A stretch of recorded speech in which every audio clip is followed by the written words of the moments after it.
Selamat siang untuk kita semua. Kami dari HG4 ingin mempresentasikan tentang stunting. Sebelum kami mulai presentasi kami akan memperkenalkan diri terlebih dahulu. Perkenalkan, nama saya Elizabeth Anggita Siregar dan teman saya. Saya Akfa Latif Hadi Putra. Saya Ridwan Mediansyah. Next. Outline yang akan kami bawakan yaitu pendahuluan yang melatar belakangi tentang stunting. Terus yang kedua, pengertian stunting itu sendiri. Yang ketiga, hipotesis mengenai tingginya angka stunting disebabkan oleh kemiskinan. Yang keempat, itu pembahasan permasalahan yang akan kami bawakan. Yang kelima, solusi dari permasalahan tersebut. Dan terakhir itu kesimpulan dari presentasi kami. Next. Salah satu yang menjadi masalah genting pada anak perlu ditangani sejak dini, yaitu stunting. Stunting adalah salah satu masalah yang menjadi sorotan di Indonesia.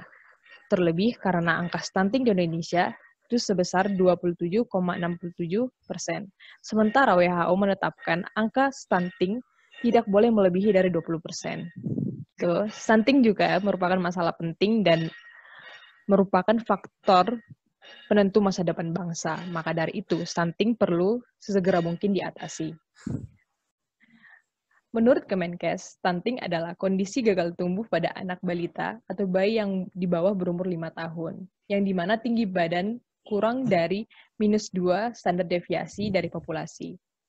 Stunting juga terbagi atas dua bagian. Yang pertama itu kurang dari -2 standar deviasi, yaitu stunted, dan yang kedua itu kurang dari -3 standar deviasi, yaitu severely stunted. Kondisi gagal pertumbuhan pada anak balita yang diakibatkan karena kekurangan gizi kronis dan tidak terpaparnya periode 1000 hari pertama kehidupan yang merupakan pembentukan pertumbuhan dan perkembangan pada anak. Selain itu, infeksi yang berulang pada ibu maupun bayi itu dapat menyebabkan pada bayi tersebut selalu membutuhkan energi yang berlebih untuk melawan penyakit. Maka dari itu, si ibu perlu mengetahui bagaimana cara memberi asupan gizi yang baik terhadap bayi tersebut. Untuk itu perlu akses pelayanan yang lebih untuk mengedukasi tentang gizi untuk ibu hamil dan anak di masa awal kehidupannya. Dan yang terakhir, itu kurangnya pasokan air bersih dan sanitasi yang buruk. Dan itu dapat menyebabkan terjadinya infeksi pada bayi ataupun ibu hamil.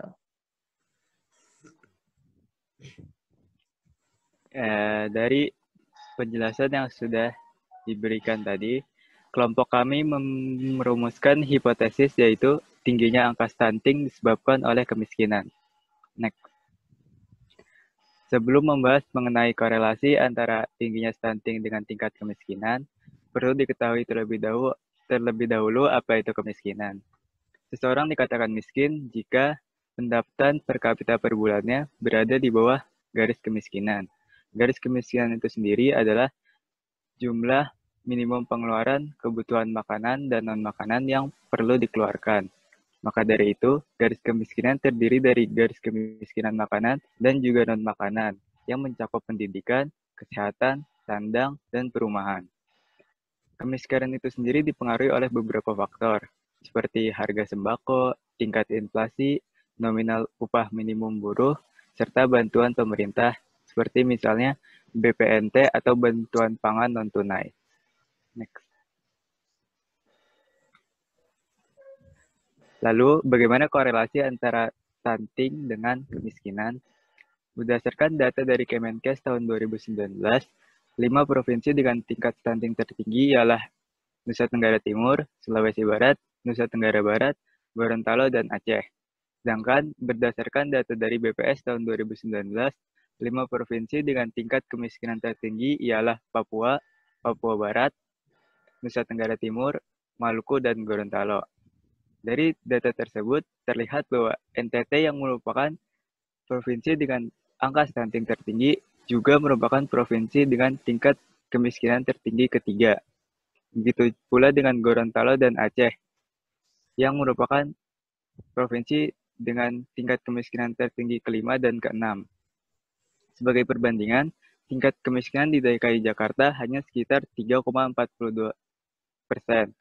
Sementara tingkat kemiskinan nasional Indonesia berkisar sekitar 9,22%.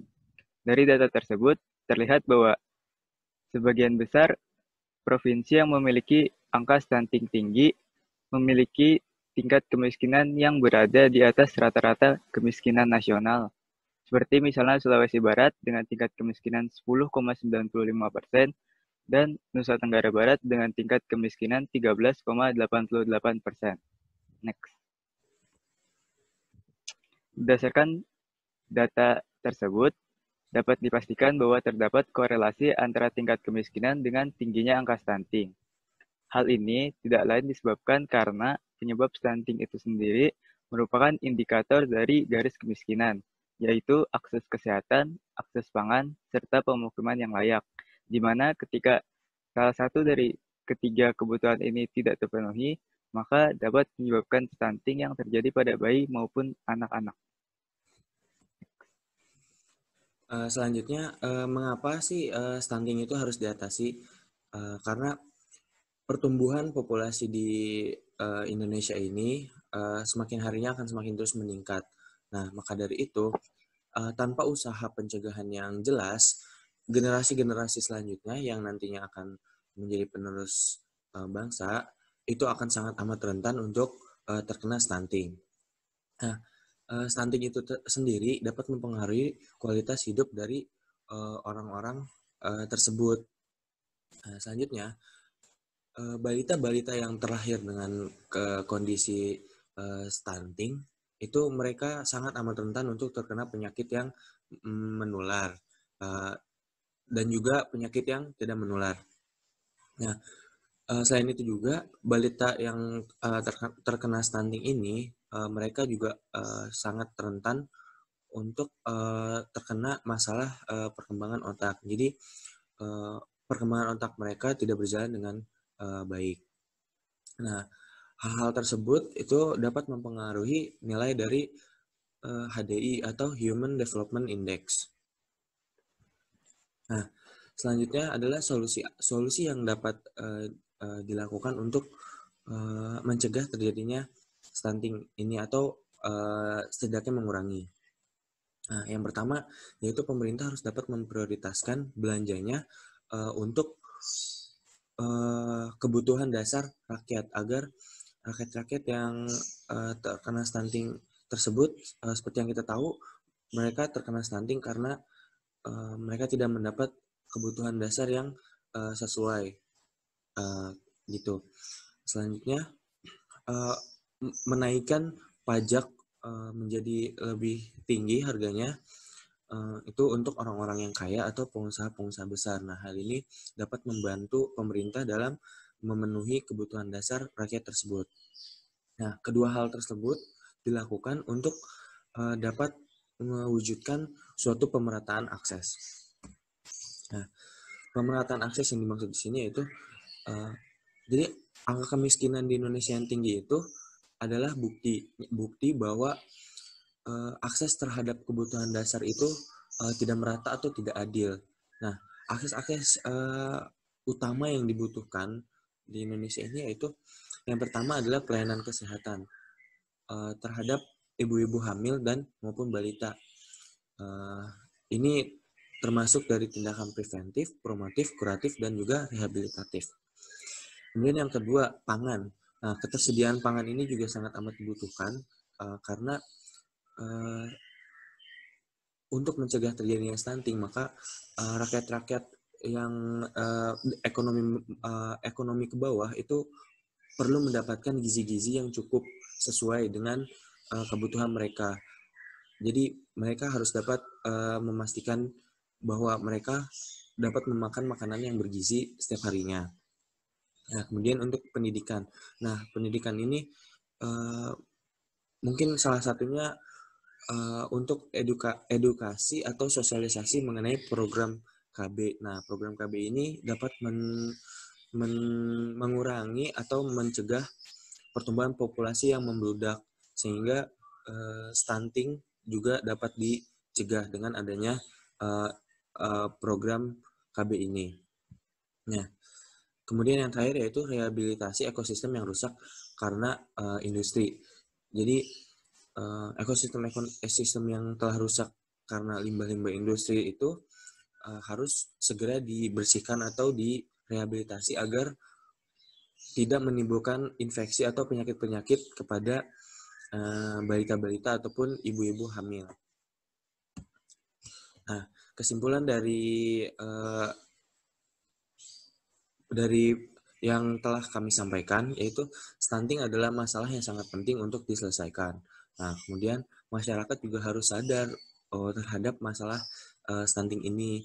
Nah, untuk penyelesaian dari masalah stunting ini, pemerintah memiliki peran yang paling utama dalam menyelesaikan masalah stunting ini. Nah, jika angka stunting ini terus meningkat, maka masa depan bangsa ini akan terancam. Ya, sekian presentasi dari kami. Kurang lebihnya mohon maaf. Assalamualaikum warahmatullahi wabarakatuh.